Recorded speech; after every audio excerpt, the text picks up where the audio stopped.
Ya, selamat malam semua. Welcome back di konten terbaru dari channel Blue Santama.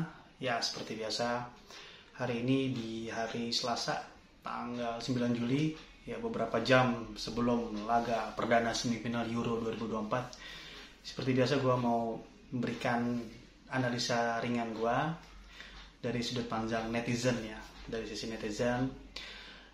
Di mana laga nanti malam tentunya sudah ditunggu-tunggu oleh fans timnas Spanyol dan juga Prancis. Untuk Prancis sendiri memang mereka bisa tembus sampai semifinal ini dengan beberapa catatan ya. Dimana penampilan mereka masih belum meyakinkan, bahkan mereka tidak bisa mencetak gol dari open play sepanjang laga Euro 2024 ini. Gol yang mereka cetak itu semuanya dari 3 gol yang mereka cetak, 2-nya sendiri adalah bunuh diri dan 1 titik penalti dari Mbappe. Sungguh memang satu catatan yang tidak begitu mengesankan ya dari timnas Prancis. Bahkan mereka hanya bisa menang lewat adu penalti menghadapi Portugal.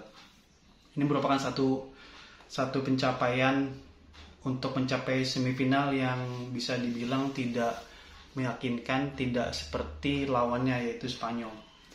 Makanya kenapa timnas Prancis sempat dikatakan tim yang cukup boring, dan bahkan fans timnas Prancis sendiri mengatakan bahwa Prancis membosankan ya.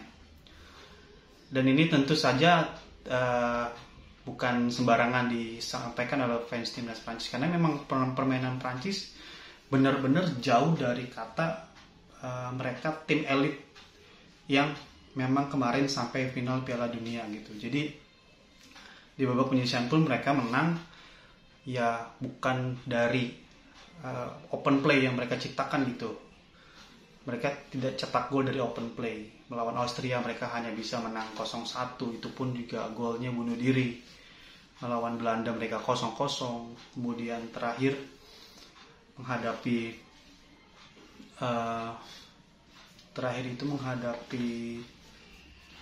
satu-satu ya skornya gitu, menghadapi Polandia 1-1. Jadi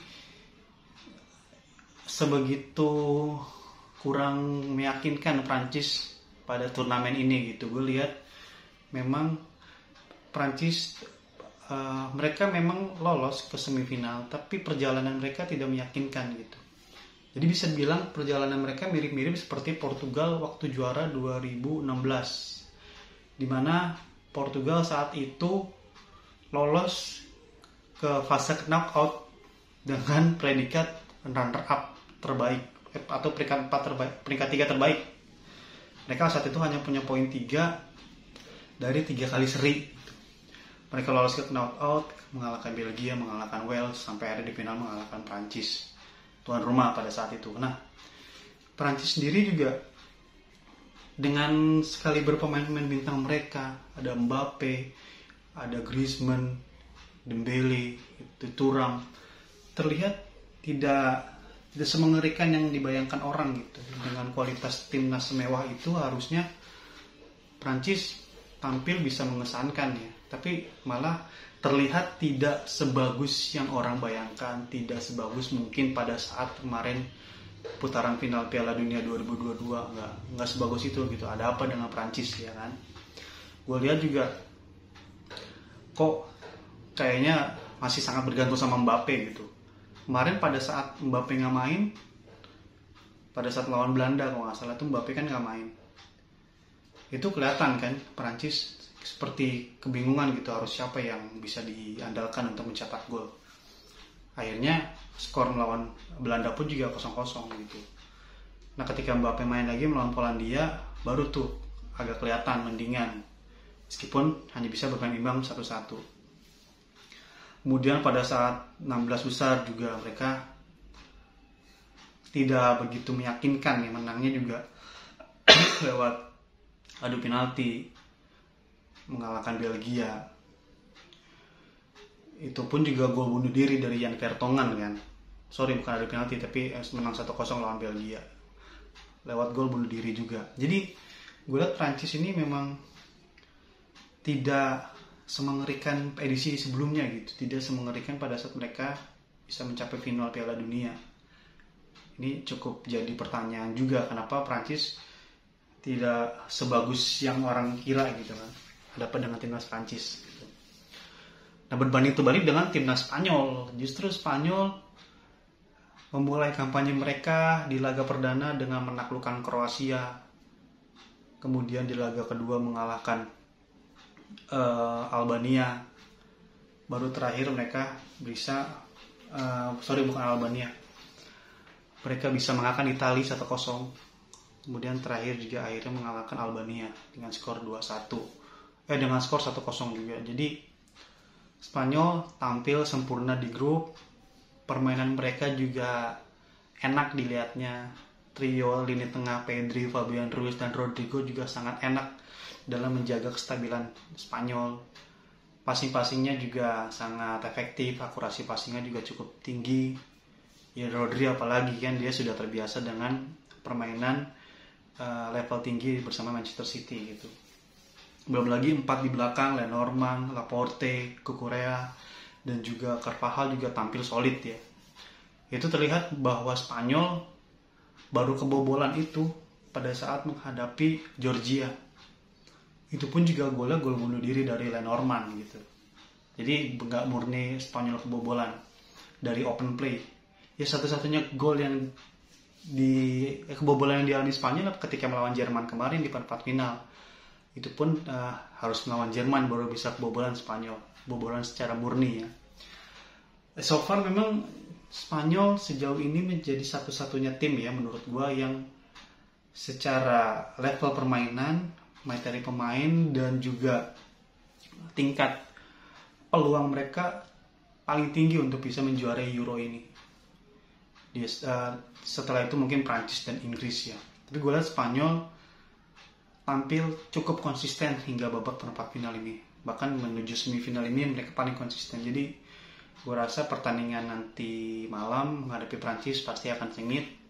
Ditambah kalau melihat pertemuan dua tim ini sebelumnya memang saling mengalahkan ya. Terakhir waktu pertandingan Nation League kalau nggak salah tahun 2021 tuh Prancis menang 2-1, dan Spanyol juga pernah juga mengalahkan Prancis 2-0 di babak 16 besar Euro 2012 saat itu.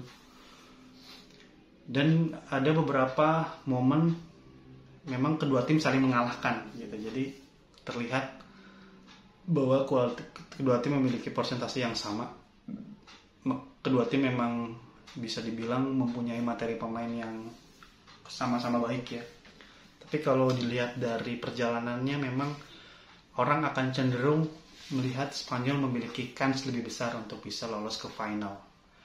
Itulah kenapa gue juga melihat bahwa timnas Spanyol ini memang tampaknya sudah mulai kembali lagi nih ke arah kejayaan mereka gitu. Dimana pada saat itu mereka mampu juara Euro 2008, World Cup 2010, dan back-to-back Euro 2012. Nah, tampaknya generasi sekarang ini Lamine Yamal, kemudian ada Nico Williams, Dani Olmo, belum lagi ada Rodri, Pedri ya kan. Ini merupakan generasi-generasi yang tampaknya akan memberikan prestasi lagi buat Spanyol nih. Setelah dulu kita mengenal generasi Xavi, Iniesta, Fernando Torres, dan David Villa gitu. Dan sekarang sudah terlahir kembali generasi-generasi baru Spanyol yang siap untuk mencapai prestasi-prestasi terbaru mereka gitu. Nah, gue rasa Spanyol memang menjadi favorit ya. Dengan kualitas yang mereka punya, dengan permainan yang mereka punya, dan dengan kualitas materi pemain yang ada, pemain pelapisnya pun juga bisa memberikan jawaban. Contoh seperti kemarin ketika ada Alvaro Morata digantikan oleh Merino mampu menjawab kepercayaan dengan mencetak gol kemenangan ke gawang Jerman di babak extra time. Nah, ini dia yang gue bilang Spanyol memang memiliki potensi untuk bisa menggenggam lagi nih Euro yang mereka terakhir kali raih pada 2012. Dan gue sendiri optimis Spanyol bisa melangkah sampai dengan final. Kita lihat nanti apakah Spanyol bisa menuntaskan Prancis di babak semifinal, dan tentunya akan menjadi laga yang sangat ketat dan seru nanti malam. Ya baik, Sobat Blue Santama, sedikit tadi analisa ringan gue tentang Spanyol versus Prancis jelang laga semifinal pertama Euro 2024. Jangan lupa disaksikan jam 2 dini hari, Spanyol versus Prancis. Ya, sekali lagi terima kasih sudah menyaksikan channel gue. Jangan lupa di like, komen, dan di subscribe agar channel gue semakin berkembang ke depannya. Thank you for watching. Kita ketemu lagi di konten gue berikutnya. Selamat malam. Assalamualaikum warahmatullahi wabarakatuh.